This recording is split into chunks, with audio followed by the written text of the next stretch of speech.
Good morning everyone. இன்றைக்கி date பார்த்திங்கன்னா 2nd January 2026. இன்றைக்கி தினமணி நியூஸ் பேப்பரில் இருக்கிற சில முக்கியமான விஷயங்கள் அனலைசஸாக சும்மா ஒரு கிளான்ஸ் பார்ப்போம். ஃபஸ்ட்டு பார்த்திங்கன்னா, அரசு ஊழியர்களுக்கு பொங்கல் போனஸ் அப்படின்னு சொல்லிட்டு நம்ம முதல்வர் ஸ்டாலின் ஒரு அறிக்கை மூலிமா தெரிவிச்சிருக்காங்க. என்ன சொல்கிறாங்கன்னா, எப்பவுமே நம்ம தமிழ் ஃபெஸ்டிவல்ஸ்க்கு போனஸ் உண்டு. தீபாவளிக்கும் போனஸ் கொடுப்பாங்க, நம்ம பொங்கலுக்கும் போனஸ் கொடுப்பாங்க. ஸோ அரசு துறையில் இருக்கிற சி மற்றும் டி பிரிவினருக்கு மற்றும் குடும்ப ஓய்வூதியர்கள், பென்ஷன் வாங்குகிறவங்க எல்லாருக்கும் ஒரு உதவித்தொகையாக ஒரு போனஸாக கொடுக்குறாங்க. இதுக்கு 183.86 கோடி நம்மளோட பட்ஜெட்லேருந்து ஒதுக்கியிருக்காங்க இந்த வருஷம். இதான் கொஞ்சம் ஃபஸ்ட்டாக பார்க்குறோம். அடுத்த இம்பார்ட்டன்ட் நியூஸ் என்னென்னு பார்த்தீங்கன்னா, கொல்கத்தா கவுஹாத்தி இடையே முதல் வந்தே பாரத் படுக்கை வசதி ரயில் பிரதமர் விரைவில் தொடங்கி வைக்கிறார். ஸோ நாட்டோட ஃபஸ்ட்டு ஸ்லீப்பர் வந்தே பாரத் வந்து எங்கே வரப்போகுது அப்படின்னு சொன்னால், எந்த ரூட்டில் வரப்போகுதுன்னு சொன்னால், கொல்கத்தா, வெஸ்ட் பெங்கால் கேபிட்டல் கொல்கத்தாலேயும் அசாமோட கேபிட்டல் கவுஹாத்திலையும் தொடக்கி வைக்க போகிறதா சொல்கிறாங்க. சோனா இது வந்து ஜனவரி 18 இல்லை 19 தொடக்கி வைக்கப்படும் அப்படின்னு சொல்லிட்டு நம்ம அஸ்வினி வைஷ்ணவ் வந்து சொல்லியிருக்காரு. இவர் தான் ரயில்வே அமைச்சர், மத்திய ரயில்வே அமைச்சர். ஸோ இது ஒரு இம்பார்ட்டன்ட் நியூஸாக இருந்தது. இதோட மொத்த கிலோமீட்டர் பார்த்திங்கன்னா 966 கிலோமீட்டர் இந்த டிஸ்டன்ஸ். ஸோ இதை வந்து தொடக்கி வைக்க போகிறதா சொல்லியிருக்காங்க. இது வந்து இப்போது ஏரோப்ளைன் காஸ்ட்டை விட, நம்ம ஃப்ளைட்டில் போகிற காஸ்ட்டை விட கொஞ்சம் கம்மியாகும் அப்படின்னு சொல்லியிருக்காங்க. இப்போது இந்த வருஷம் 2026 அவங்களோட கவுண்ட், அவங்க என்ன டார்கெட் வச்சுருக்காங்கன்னா, ஸ்லீப்பர் வந்தே பாரத் வந்து 12 இன்க்ரீஸ் பண்ணணும் அப்படின்னு சொல்லிட்டு ரெடி பண்ணிடணும் அப்படின்னு சொல்லியிருக்காங்க. மோர் தென் இதை ஒரு தேர்தல் கண்ணோட்டத்திலையும் இதை பார்க்கப்படுது. அதையும் குறிப்பிட்டு சொல்லியிருக்காங்க. நீங்கள் வந்து தேர்தலை சந்திக்கும் 5 மாநிலங்களில் மேற்கு வங்கம், அசாமும் அடங்கும். ஓகே, பார்க்குறோம். நெக்ஸ்ட்டு என்னென்னு பார்த்தோன்னா, இங்கே ஒரு சின்ன ஒரு இது கொடுத்துருக்காங்க. என்னென்னா, ராம்நாத் கோயங்கா சாகித்ய சம்மன் விருது குடியரசு துணைத் தலைவர் இன்று வழங்குகிறார்.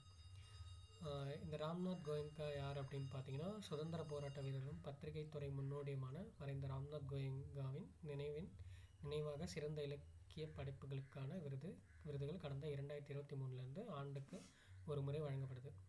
ஏன்னா இவர் தான் வந்து நியூ இந்தியன் எக்ஸ்பிரஸோட ஒரு ஆத்தர். இவர் தான் ஸ்டார்ட் பண்ணியிருப்பார். ஸோ நியூ இந்தியன் எக்ஸ்பிரஸோட ஆத்தர். ஸோ இவரோட நினைவாக வந்து லிட்ரேச்சர், அந்த பத்திரிகை துறையில் சாதித்தவங்கள இளம் எழுத்தாளர்கள், ஜேர்னலிஸ்ட்லாம் இருக்காங்களோ அவங்களுக்கு வந்து ஒரு அவார்ட் மாதிரி இவர் பேரில் தராங்க 2023. ஸோ இந்த வருஷமும் கொடுக்க போகிறாங்க. அதை யார் தர போகிறாங்கன்னா, நம்மளுடைய குடியரசு துணைத் தலைவர் சிபி ராதாகிருஷ்ணன் அவர்கள் இன்றைக்கி சென்னையில் அந்த ஃபங்க்ஷன் நடக்குது. ஸோ அதை இன்றைக்கி கொடுக்குறாரு. அதுக்கு ஒரு கமிட்டி போட்டு அவங்க சிலரை தேர்ந்தெடுத்திருக்காங்க. ஸோ இங்கே கொடுத்துருக்காங்க. சின்ன நியூஸாக.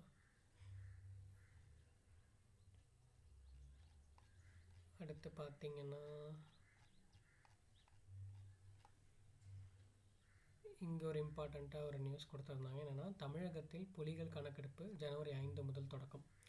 ஸோ டைகர்ஸோட கவுண்ட் வந்து இந்த வருஷம் ஸ்டார்ட் பண்ண போகிறாங்கன்னு நம்மளோட தமிழக அரசாங்கம் வனத்துறை ஃபாரஸ்ட் டிபார்ட்மெண்ட் வந்து சொல்லியிருக்காங்க. ஸோ கடைசியாக பார்த்தோன்னா, நம்ம ஊரில் வந்து மொத்தம் நம்ம நாட்டில் வந்து 5 வன சரணாலயங்கள் உள்ளது. புலிகள் வாழக்கூடிய 5 வன சரணாலயங்கள் உள்ளது. எங்கெங்கன்னு பார்த்தீங்கன்னா, களக்காடு, முண்டத்துறை, ஆனைமலை, முதுமலை, சத்தியமங்கலம், மேகமலை. இந்த 5 தான் அந்த நேம்ஸு. இதனால் நோட் பண்ணி வச்சுக்கோங்க. அப்புறம் பார்த்தீங்கன்னா, இது வந்து கடைசியாக எப்போ எடுத்திருப்பாங்கன்னா 2022 எடுத்திருப்பாங்க. அதுக்கும் முன்னாடி 2018 எடுத்திருப்பாங்க. 2018 பார்த்தீங்கன்னா, தமிழ்நாட்டில் 264 இருந்த புலியோட கவுண்ட் வந்து 2022 306 இன்க்ரீஸ் ஆகிருக்கும். ஸோ என்ன சொல்கிறாங்கன்னா, தமிழ்நாடும் வந்து ஒரு ஸ்டேட் தான். புலியோட கவுண்ட் அதிகமாக இருக்கிறது தமிழ்நாடும் ஒரு ஸ்டேட் தான்.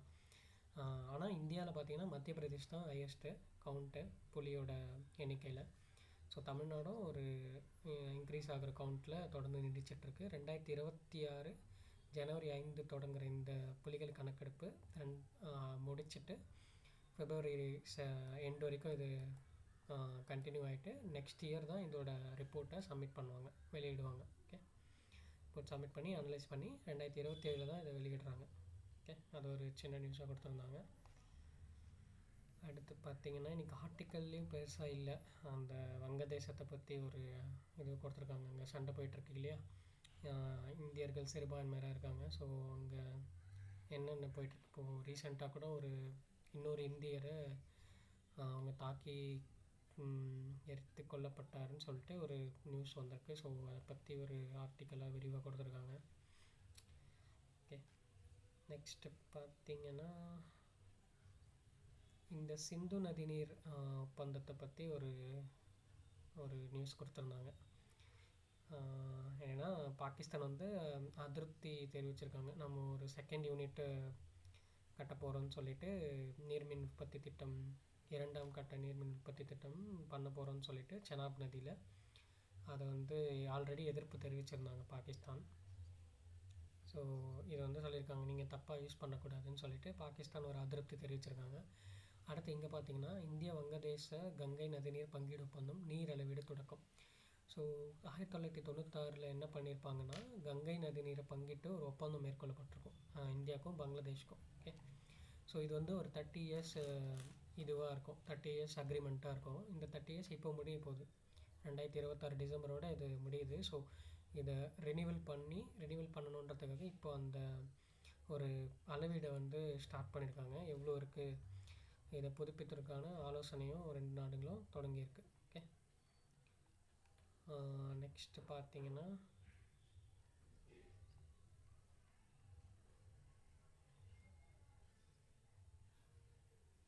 வேறு எதுவும் பெருசாக இல்லை.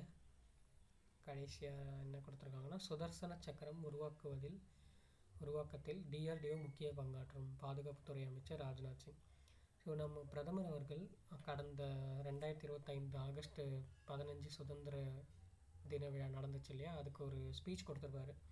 அவர் என்ன சொல்லியிருப்பாருன்னா, இப்போது இஸ்ரேலெலாம் பார்த்திங்கன்னா தனியாக அவங்களுக்குன்னு ஒரு மிசைல் இருக்குது, அயன் டோம்னு சொல்லிட்டு, like multiple stages of a missile இருக்குது. அது என்னென்னா எல்லாமே இருக்கும், லைக் ஒரு சேட்டலைட்டு சிஸ்டம் இருக்கும், ஒரு ஜெட் இருக்கும், ஒரு ஏவுகணை எல்லாமே இருக்கும், இடைமறிப்பு எல்லாத்தோட கம்பைண்டாக ஒரு இது இருக்கும். அந்த மாதிரி இந்தியாவிலையும் சுதர்சன சக்கரான்ற பேரில் ஒன்று உருவாக்கப்படும், வான் பாதுகாப்பு இது உருவாக்கப்படும், ஒரு அமைப்பு உருவாக்கப்படும்னு நம்மளோட பிரதமர் வந்து சுதந்திர தின விழாவில் சொல்லியிருப்பார். இது கண்டிப்பாக இந்தியா பண்ணிடும் அப்படின்னு சொல்லிட்டு முடிச்சிடும்னு சொல்லிட்டு. ஸோ அதற்கு வந்து ஸ்டார்ட் பண்ணிட்டாங்க அந்த ஒர்க்ஸு.